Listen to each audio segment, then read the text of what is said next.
Good morning. Once again, we are discussing the very important topic of the chapter number 2 of the class 12 business studies, that is in scientific techniques of Taylor. So firstly, we discussed few of the important and revised few of the important scientific techniques of the Taylor, that is in functional foremanship, standardization and simplification of the work, and work study. And you know very well, in the work study we are talking about the four important aspect of the work study, that is in time study, fatigue study, method study, and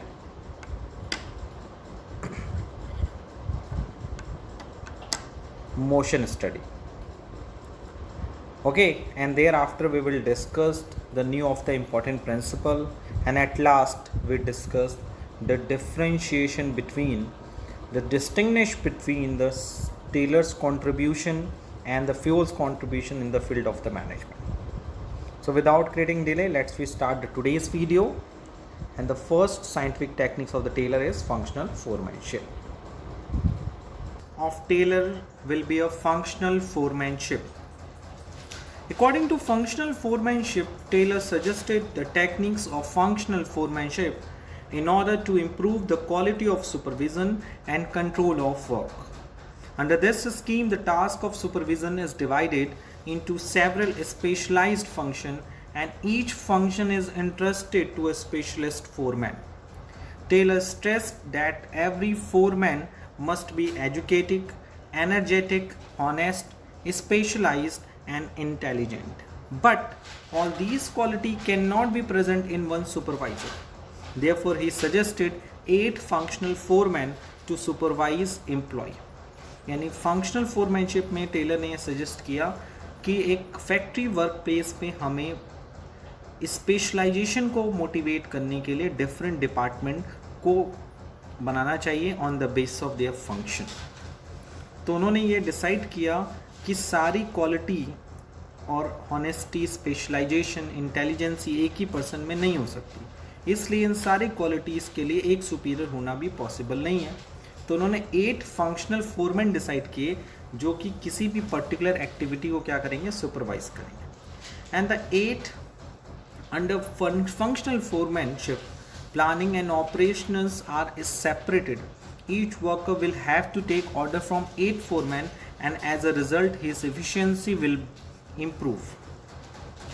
And the 8 functional experts suggested by Taylor are: the first will be a route clerk, which are covered under the planning department.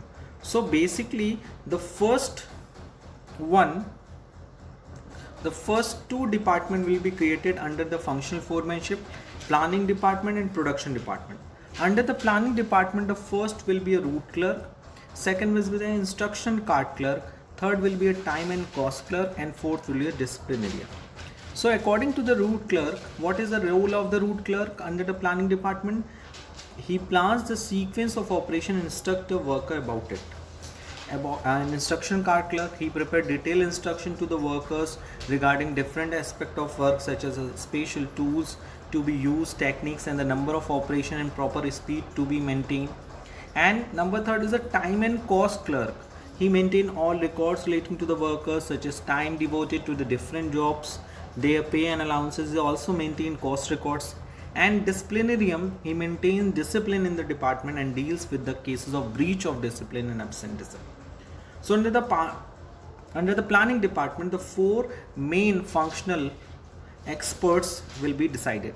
Root clerk का काम होगा जो ये बात decide करेगा, plan करेगा कि काम करने का सीक्वेंस क्या होगा, वर्कर को इंस्ट्रक्शन देना. इंस्ट्रक्शन कार्ड क्लर्क का काम होगा डिटेल इंस्ट्रक्शन प्रिपेयर करना वर्कर्स को, ताकि वो सारे पर्सन्स क्या हो सकें, किसी भी काम को करने के लिए प्रॉपर स्पीड मेंटेन कर सकें. टाइम एंड कॉस्ट क्लर्क में ये डिसाइड करना कि किसी काम को करने के लिए कितना टाइम लगना चाहिए और क्या पेमेंट पे करना चाहिए. एंड डिसिप्लिनरियम में हम ये डिसाइड करते हैं discipline in the department and deal with the cases of breach of discipline in discipline, breach of discipline and absenteeism, कि अगर कोई पर्सन्स रेगुलर एब्सेंट होता है या किसी भी कॉन्ट्रैक्ट को वॉइड करता है, तो सिचुएशन में हम कैसे डिसिप्लिन क्रिएट कर सकते हैं. And in the production department we are talking about the speed boss, gang boss, repair boss and inspector. So उन्होंने बताया कि under the production department speed boss ensure that all the worker are performing at their job at the required और expected speed. If it is not so, the speed boss tries to find out the cases of slow speed and hence find a solution for it. Gang boss, he is to assemble and set up tools and machines and ensure that the workers make all their personal motions in the quickest and best way.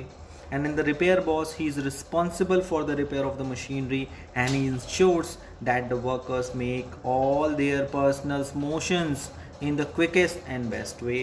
And an inspector, he inspects the work done by the workers and demonstrate to the workers to ensure that quality of the product is being maintained. यानी अगर production department की बात करें तो speed boss का काम होगा कि एक ऑर्गेनाइजेशन में किसी काम को करने की जो प्रॉपर स्पीड है, रिक्वायर्ड या एक्सपेक्टेड स्पीड है, वो बनी रहे. और अगर वो स्पीड नहीं होती तो बॉस को ये ट्राई करे कि उस प्रॉब्लम को ढूंढा जाए जिसका स्पीड स्लो है और उसका सॉल्यूशन ढूंढा जाए.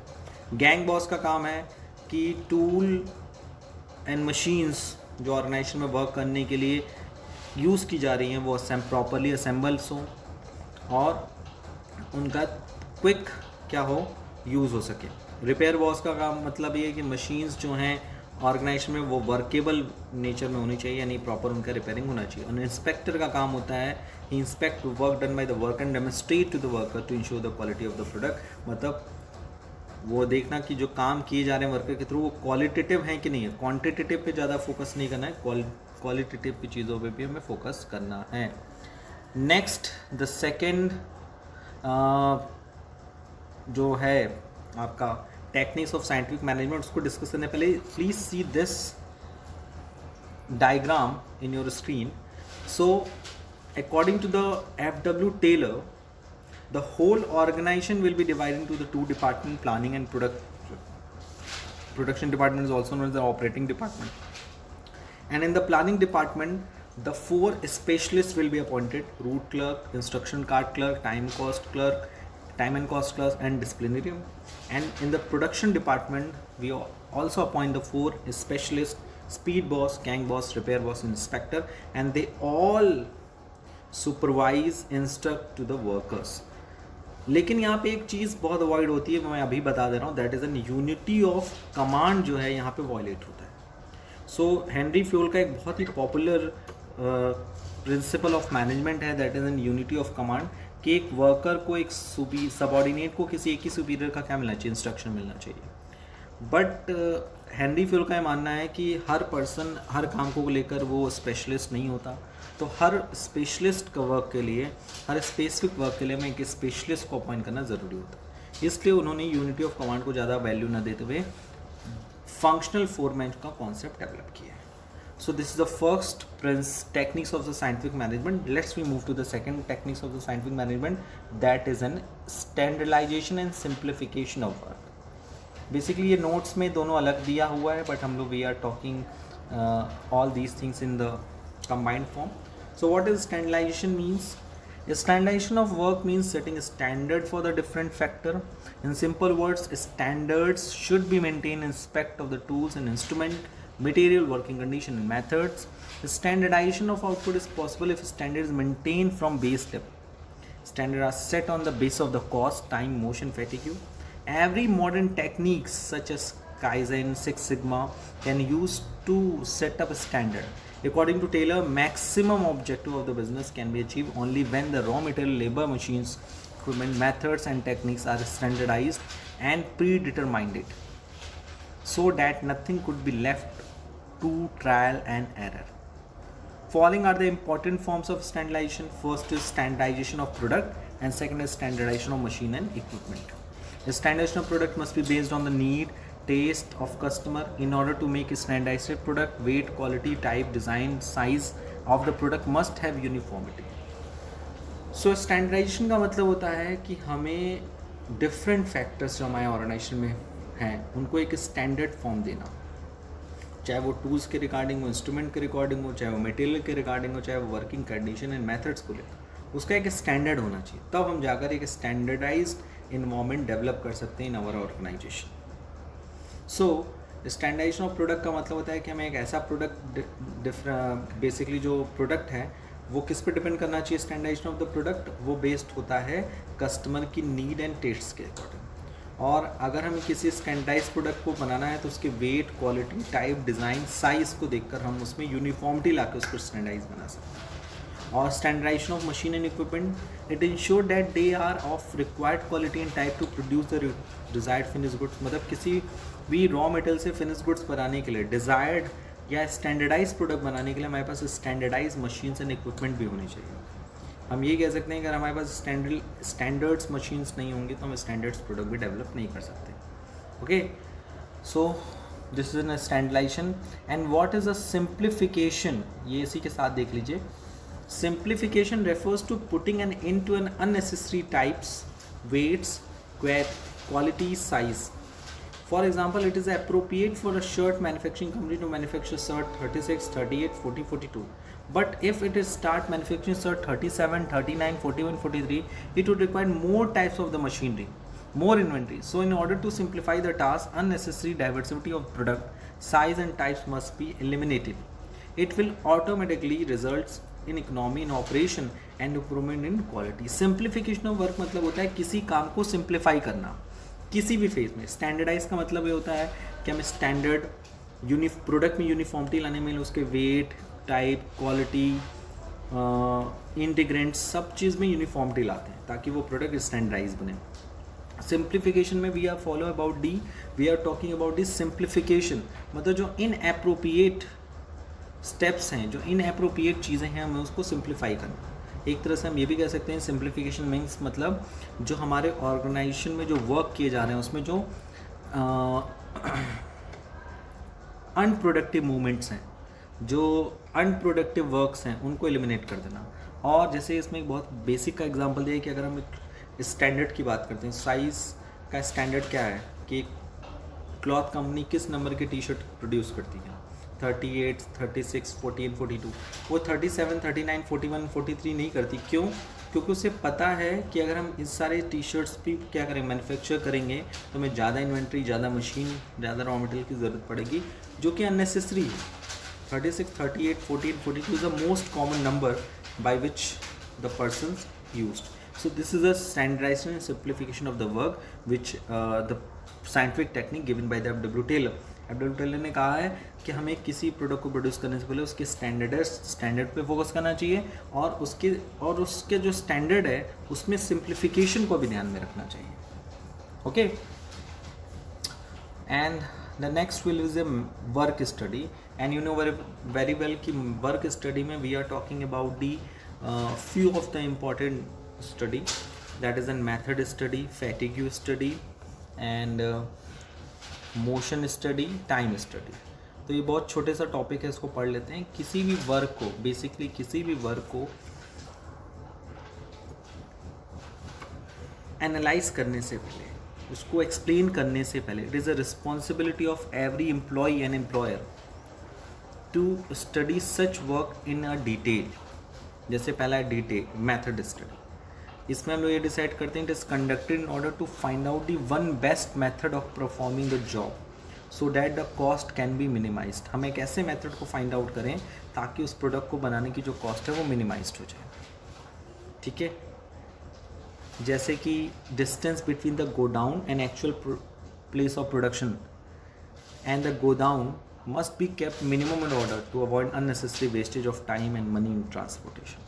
यानी जिस जगह पे हमें प्रोडक्शन करना है उसके पास में ही वेयर हाउसेज भी होने चाहिए।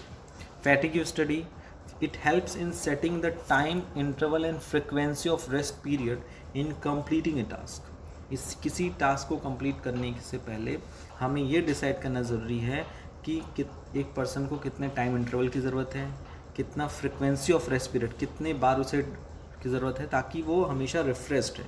क्योंकि if the worker continue, example में देखिएगा, if the worker continues to work in the 2 or 3 consecutive shift he may feel totally exhausted और उसकी जो एफिशिएंसी है इफेक्टिवली वो भी इफेक्ट होती है, हम उसे कितना भी काम करा लें।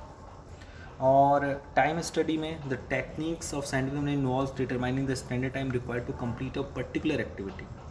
Standard time is defined as a time that an average worker required to complete a particular activity during a normal condition. मतलब टाइम स्टडी हमें ये भी ध्यान रखना है कि किसी काम को करने के लिए स्टैंडर्ड टाइम क्या है, कितने टाइम में वो वर्क कंप्लीट होना चाहिए. और वो स्टैंडर्ड टाइम ऐसा नहीं कि आप रूल ऑफ थंब पे डिसाइड हो जाए कि बोल दिया 1 घंटे में हो जाना है, 1 घंटे नहीं हो सकता. उसके लिए हमें क्या करना होगा, एक स्टैंडर्ड टाइम डिसाइड करना चाहिए और वो स्टैंडर्ड टाइम हमें देखना चाहिए कि ऑर्गेनाइजेशन में जितने भी वर्कर काम कर रहे हैं उसमें एवरेज वर्कर उस काम को करने के लिए कितना टाइम ले रहे हैं. मोशन स्टडी में भी हम लोग ये डिसाइड करते हैं कि it involves through analyse of various movements, productive movements and unproductive movement. और ये भी ध्यान रखना चाहिए किसी काम को करने के लिए कितने प्रोडक्टिव मूवमेंट हैं, कितना अनप्रोडक्टिव है, कितने इंसिडेंटल है. प्रोडक्टिव मतलब जिस काम को करने से हमें कुछ ना कुछ रिजल्ट मिल रहा है, अनप्रोडक्टिव मतलब जिसको कोई मिल नहीं रहा, और इंसिडेंटल मतलब जो काम इंसिडेंटल हो रहे हैं जो किए जा सकते हैं. तो उसके लिए भी हम लोग ध्यान में रखना चाहिए. तो ये वर्क स्टडी का बेस थीम है कि how we will find out the detail investigation of the particular work with the help of the time study, fatigue study, motion study and method study. Okay, so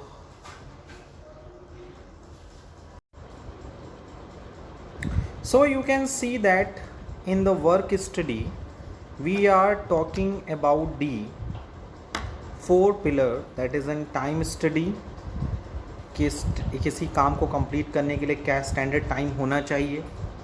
motion study which involves the analysis of the various movements, कि किसी काम को करने के लिए कितने तरह के मूवमेंट्स हम कर रहे हैं, उस मूवमेंट्स टोटल मूवमेंट्स में से कितने मूवमेंट्स प्रोडक्टिव हैं, कितने इंसिडेंटल हैं और कितने unproductive.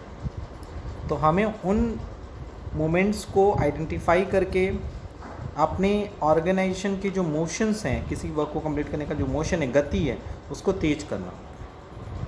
And as well as we are talking about the fatigue study, के ऑर्गेनाइजेशन में जो वर्कर्स वर्क कर रहे हैं उनको कितने इंटरवल्स और कितनी फ्रिक्वेंसी में रेस्ट प्रोवाइड करना. Okay, and in fatigue study you can see that हम लोग ये देखते हैं कि कितने इंटरवल में और कितने फ्रिक्वेंसी में किसी पर्सन्स को वर्क कंप्लीट करने के लिए टाइम देना चाहिए. क्योंकि अगर वो लगातार कॉन्सिक्वेंसेस वर्क करेगा, लगातार काम करेगा कॉन्सिक्यूटिव शिफ्ट में, सो इसका उसे एडवर्स इफेक्ट देखने को मिल सकता है. और अगर हम बात करें the next principle of scientific management, that is a differential piece wage system. The next scientific principle of given by Taylor is a differential piece wage system, or it is a very important principle, scientific principle given by F.W. Taylor. उन्होंने ये बोला इस principal के basis पे कि हमें organisation में work करने वाले वर्कर्स को उनके वर्क के अकॉर्डिंग डिफरेंशिएट करना चाहिए, ना कि उनके कास्ट, क्रीड, रिलीजन, जेंडर के बेसिस पे नहीं करना चाहिए. So the scientific technique of differential price rate system emphasis on paying different rate of wage for efficient and inefficient employees. The technique of differential wage system insists on paying different rate of wage to efficient and inefficient employees. Extra wage paid to efficient employee will motivate them to remain efficient. Extra wages paid to efficient employee motivate inefficient employee to when come in category to efficient employees. When payment is given according to number of unit produced, automatically the production will be maximized. यानी इस principal के according Taylor ने ये बताने की कोशिश की कि हमें इफ़िशेंट और इनएफिशिएंट एम्प्लॉयज़ को अगर बांटना है, 2 कैटेगरी बनानी है ऑर्गेनाइजेशन में, तो हमें एक स्टैंडर्ड आउटपुट स्टैंडर्ड टाइम में डिसाइड करना होगा. और अगर कोई पर्सन या कोई वर्कर्स स्टैंडर्ड टाइम में स्टैंडर्ड आउटपुट देता है तो उसे एफिशिएंट, और अगर स्टैंडर्ड टाइम में स्टैंडर्ड आउटपुट नहीं देता है, दोनों ही क्राइटेरिया पूरा नहीं करता, तो उस सिचुएशन में उसे इनएफिशिएंट एम्प्लॉयज़ बनाना चाहिए. और जो एफिशिएंट एम्प्लॉयज़ को एक्स्ट्रा वेजेस देना चाहिए, स्टैंडर्ड से अबव बोनस देना चाहिए। इससे क्या होगा, एफिशिएंट एम्प्लॉयज़ मोटिवेट होगा और वो हमेशा अपने आप को एफिशिएंट एम्प्लॉयज़ बनाए रखना होगा। और दूसरा फ़ायदा ये होगा कि जो इनएफिशिएंट एम्प्लॉयज़ हैं वो भी ये चाहेंगे कि वो भी ज़्यादा से ज़्यादा आउटपुट दें ताकि वो भी इनएफिशिएंट से एफिशिएंट पहुंच जाएं। तो यू कैन सी दैट एक तीर से दो निशाने हो जाएंगे, और जैसे जैसे प्रोडक्शन बढ़ेगा वैसे वैसे ये चेंजेस देखने को मिलेगा कि प्रोडक्शन बढ़ता रहेगा। To conduct differential wage system, Taylor advise that the company must determine the standard of efficiency in terms of number of units during a day or standard time. The worker who produce equal to or more than the standard output within a standard time efficient worker must be paid as per the higher wage rate. On the other hand, if the worker produce less unit as compared to standard output inefficient worker, he shall be paid as a lower wage rate. यानी अगर कोई भी workers standard output बनाता है standard time में तो efficient और उसे हायर वेजेस देना चाहिए, और अगर स्टैंडर्ड आउटपुट नहीं देता है स्टैंडर्ड टाइम में तो उसे लोअर वेज रेट देना चाहिए। जैसे एक एग्जांपल के थ्रू उसको समझाने की कोशिश की गई है कि एक स्टैंडर्ड टास्क डिसाइड हुआ 10 यूनिट्स और 60 यूनिट पर यूनिट हम देंगे जो 10 यूनिट्स या उससे ज़्यादा बनाएगा, और 40 पर यूनिट देंगे उन वर्कर को जो प्रोड्यूस करेगा लेस देन 10 यूनिट्स। सो अगर ए ने प्रोड्यूस किया 11 यूनिट्स तो उसको मिलेगा 11 इंटू 660, और बी ने 9 यूनिट्स प्रोड्यूस किया तो 9 into 40। In this way you can see that A will get 660 rupees and B will get 360 rupees. In this way even through B has produce only 2 unit less than the A. अब देखो B ने सिर्फ 2 unit कम बनाया ए से, और wages का कितना बड़ा डिफरेंशिएशन है, क्योंकि ए निकल गया स्टैंडर्ड आउटपुट देने और बी निकल गया बिलो स्टैंडर्ड। सो 2 यूनिट्स कम है, the difference in their wages will be 300। The difference in wages will motivate B to become more efficient and earn more. So you can see that Taylor ने इस differential piece wage system में production पे ध्यान दिया है, standard time पे ध्यान दिया है, और मोटिवेशन फैक्टर पे ध्यान दिया है कि how we will motivate the inefficient workers to become a efficient worker. Okay, the next point of the today's video will be a Fayol and Taylor comparison. If you are talking about the contribution of the fuel and tailor in the field of the management, सो यहाँ पर हम लोग थोड़ा सा basic level पे बात करते हैं। पहला है फ्यूल के बारे में। तो फ्यूल एक प्रैक्टिशनर हैं और टेलर एक साइंटिस्ट हैं। इनके अलावा इनका कंट्रीब्यूशन की बात करें तो फ्यूल ने अपना जो अप्रोच है वो टॉप लेवल मैनेजमेंट से स्टार्ट किया है, whereas a tailor start his approach from operational or lower level management. If you are talking about the focus, so fuel focus on productivity, whereas a tailor focus on overall administration. Fourth, fuel principles were flexible in nature, whereas a tailor's approach was rigid in nature. Fuel principle are applicable universally, हर जगह applied होता है, but tailor's principle are applicable to specialized situation. Emphasize की बात करें so fuel's principles lays down on managerial functions and tailors lays down emphasis on the standardization of work. And if you are talking about the expression, so tailor's contribution is personal expression, general theory of administration, whereas his techniques are expressed as in scientific management. And in the fuel contribution the principle of unity of command is followed, but you can see that under the tailor's contribution unity of command is violated because he talking about the functional foremanship. And major contribution की बात करें तो he developed the principle of general management, he developed a scientific principle. तो अगर हम 9 points से इसमें से अगर 6-7 पॉइंट भी अगर अच्छे से समझ लें कि फ्यूल का लेना देना किससे, टॉप से, टेलर का लोअर है, ऑपरेशनल लेवल से है। फ्यूल का फोकस है प्रोडक्टिविटी थे, वेयरएज टेलर का फोकस है ओवरऑल से। फ्यूल के प्रिंसिपल फ्लेक्सिबल हैं, टेलर के रिजिड हैं। फ्यूल के प्रिंसिपल एप्लीकेबल यूनिवर्सल हैं, वेयरएज टेलर के जो प्रिंसिपल है स्पेशलाइज सिचुएशन में ही अप्लाई होते हैं। और फ्यूल के जो प्रिंसिपल हैं वो मैनेजरल फंक्शन पे ज़्यादा ध्यान देते हैं, प्लानिंग, ऑर्गेनाइजिंग, स्टाफिंग। और जो इनके टेलर के जो प्रिंसिपल हैं वो स्टैंडर्डाइजेशन, वर्क को कितना स्टैंडर्ड बना सकते हैं। फ्यूल के प्रिंसिपल को हम लोग क्या बोलते हैं, generals theory of administration, where इनको हम लोग टेलर को कहते हैं साइंटिफिक मैनेजमेंट। और यूनिटी ऑफ कमांड फ्यूल के प्रिंसिपल में फॉलो होता है, बट टेलर के में नहीं फॉलो होता, वो फंक्शनल फोरमैनशिप, यानी उनका कहना है uh workers works under the supervision of 8 specialist. And you know very well, Fayol will be known as an father of general administration, general management, general administrative management, and Taylor is known as the father of scientific management. Okay, so this is an short and summary information about the Fuel and Taylor. Apart from this, एक point और बचा है, that is a difference between the time study and motion study. And most student have a confusion about it कि what is the basic difference between the time study and motion study. So time is an art of observing and recording the time required in each detailed element of an operation, whereas the motion is a technique which involves close observation of the movements of the body and limbs required to perform a job.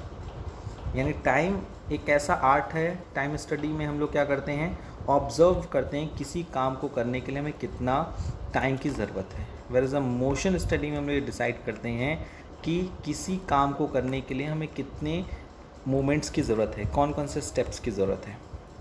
Purpose क्या है time study का, हम ये decide कर सकें कि किसी काम को करने के लिए स्टैंडर्ड टाइम की क्या ज़रूर रिक्वायरमेंट है। और मोशन स्टडी में हम लोग ये डिसाइड करते हैं कि किसी काम को करने के लिए जो प्रोडक्टिव, अनप्रोडक्टिव जो मोमेंट्स हैं, इंसिडेंटल मोमेंट को कैटेगराइज करें, जो अनप्रोडक्टिव मोमेंट्स हैं उनको leave it करें. So this is a difference between time and motion study, or you can see that in all the section of the principle of scientific management. So basically if you are talking about the Taylor's contribution in the field of management, so we can say that F.W. Taylor is a very famous American engineer and scientist who gave a lots of contribution in the field of management, and out of them हमें सिर्फ दो ही, only 2 contribution basically discuss करना है, आपके syllabus में है. First scientific principles, या short way में कह सकते हैं principle of scientific management. And number second हम लोग को डिस्कस करना है, that is an techniques of scientific management. So you can see that if we are talking about the revision part of the principle of the scientific techniques, so you can see that there are basically 4 principles of the scientific management. First, science, not a rule of thumb. Second, harmony, not discord. Third, cooperation, not individualism. And fourth will be a development of worker to their greatest efficiency and prosperity. So these 4 are the scientific principle of scientific management. And if we are talking about the scientific techniques of the Taylor, so there are basically various techniques of the scientific Taylor of the scientific management. That is, and first will be a functional foremanship. First will be a functional foremanship, और इसमें you can see that 2 department, planning department, production department will be created. And the planning department there are 4 part: route clerk, construction card clerk, time and cost clerk, disciplinarian. And the production department we are talking about the speed boss, gang boss, repair boss and inspector.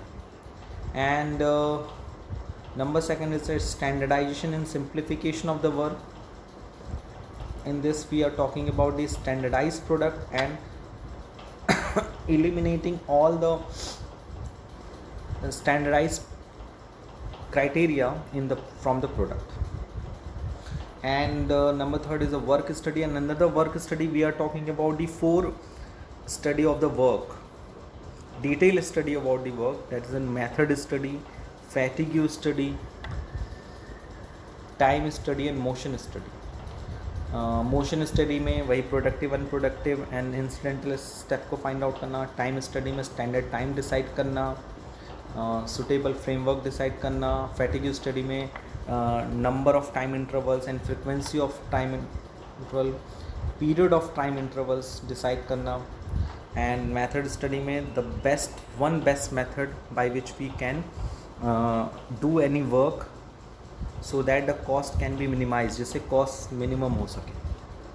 इन सारी चीज़ों पे focus किया जाता है. And at last we are talking about the differential piece wage system, in which we are talking about the differentiate between the efficient and inefficient workers on the basis of their work. Okay, so आज के लिए इतना ही. Take care, thank you, good bye.